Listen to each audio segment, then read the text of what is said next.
You step up to the station. The gun feels heavy, your heart's pounding, and your mind is already racing. Before the clay is even in the air, you're thinking about the kick, the noise, and that crushing pressure to not miss. You call, pull, but your body is already tensed up, like you're trying to drive a car with the handbrake on. You're fighting a battle that isn't with the target, it's with yourself. That moment of hesitation, that tiny flinch, that whisper of doubt, it's the invisible barrier that separates a good shot from a great one. And it's a barrier almost every shooter has faced. But what if you could dismantle it? What if you could step onto any station, under any pressure, with a quiet mind and real confidence? This isn't just about pointing and shooting. This is about rewiring your brain to conquer the fears holding you back. Today, we're not just talking about breaking clays. We're talking about breaking through the psychological walls that keep you from your true potential. Stay with me, because in the next few minutes, you'll discover how to eliminate the common fears that sabotage your clay shooting performance. If you want more content like this that actually helps you improve, make sure you subscribe and turn on notifications. It will help me to bring more informative content. Let's get started.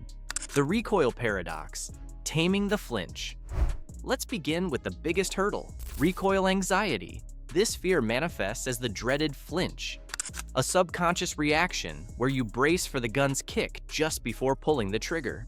It's a self-fulfilling prophecy. You anticipate the jolt, which ruins your form, leading to a miss or a sore shoulder, reinforcing the fear. Your brain is acting like a smoke alarm that goes off for burnt toast. It's trying to protect you, but its overreaction is causing the real problem. Counterintuitively, beginners often assume a lighter gun is easier, but the opposite is often true. Lighter guns have less mass to absorb recoil, meaning you feel it more. It's like the difference between a small, empty shopping cart and a large, heavy one. The heavy cart glides over bumps, while the light one gets jolted by every crack in the pavement. A properly fitted shotgun is your greatest ally. Using lighter target loads, like 24-gram or 21-gram cartridges, can also dramatically reduce felt recoil. Equipment is only half the battle. The other is mental. Instead of fighting recoil, accept it as part of the process. Repetitive mounting practice at home with an unloaded gun is crucial for building smooth muscle memory. This is like a pianist practicing on a silent keyboard. It engraves the correct movements so you don't have to think about them, freeing your mind to focus on the target. Another powerful tool is dry fire practice. Go through your entire routine, visualize the target, mount, swing, and say bang when you would have fired. This reinforces mechanics without the physical recoil. For those who truly struggle, the ball and dummy drill is incredibly effective. Have a friend randomly load live shells and inert snap caps. It's like a lie detector test for your muscles. When you pull the trigger on a dummy and the gun just clicks, any flinch becomes glaringly obvious. Seeing that involuntary movement is the first step to consciously controlling it. By combining the right gear with mindful practice, you can turn recoil from a source of anxiety into a predictable, manageable event. The pressure cooker. Fear of missing. The fear of missing can be even more paralyzing than recoil. It's like walking a tightrope. The more you think about falling, the more you wobble, and the more you wobble, the more you think about falling. Your mind fills with negative self-talk like, "Don't miss this one," or replays your last mistake. This internal chatter is a performance killer. Champions don't eliminate pressure, they reframe it. One of the most effective mental strategies is to simply watch the bird. Elite shooters develop an unwavering focus on the target, trying to see every detail. The rings, the leading edge, a specific speck. Your brain is like a single-lane road. When you fill that road by focusing on the target, there's no room for the cars of doubt and anxiety to get through. When your focus is absolute, your subconscious mind knows exactly what to do. Managing pressure is about staying in the present moment. A consistent pre-shot routine is one of the best ways to anchor yourself. This ritual is like a pilot's pre-flight checklist. It creates a bubble of calm, controlled focus before the action starts, filling the mental space that anxiety would otherwise occupy. Controlled breathing is a secret weapon here.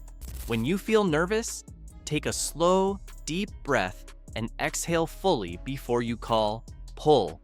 This simple action can lower your heart rate, reduce muscle tension, and bring your mind back to a state of calm focus. From anxiety to automation, conquering safety fears. For new shooters, the firearm itself can be a source of anxiety. This is healthy. It motivates us to respect firearm safety. Turning this anxiety into confidence is about making safety rules as automatic as driving a car. At first, you think about every step, but eventually, you just do it without a second thought. The foundation is built on core principles.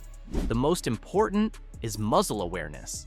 Your gun's muzzle must always be pointed in a safe direction. Think of your muzzle like a powerful laser pointer. You are always responsible for where that beam is pointing. Another non-negotiable rule is keeping your finger off the trigger until you are ready to shoot. Your finger should rest along the side of the gun, like keeping your finger away from the send button on an important email until you are absolutely sure you're ready. This single habit prevents most unintentional discharges, structured loading, and unloading. Procedures also build confidence. Different disciplines have slightly different rules, but the principle is a clear, step-by-step process that leaves no room for error. Likewise, always wearing proper eye and ear protection is a mandatory part of a routine that protects you and normalizes the shooting environment.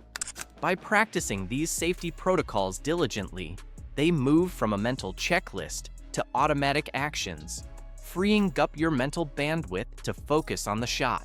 If these strategies are clicking with you, hit that subscribe button and ring the notification bell. We release new guides every week to help you become a more confident and consistent shooter. And let me know in the comments below, which of these fears has been the biggest challenge for you? Is it the flinch, the pressure, or something else?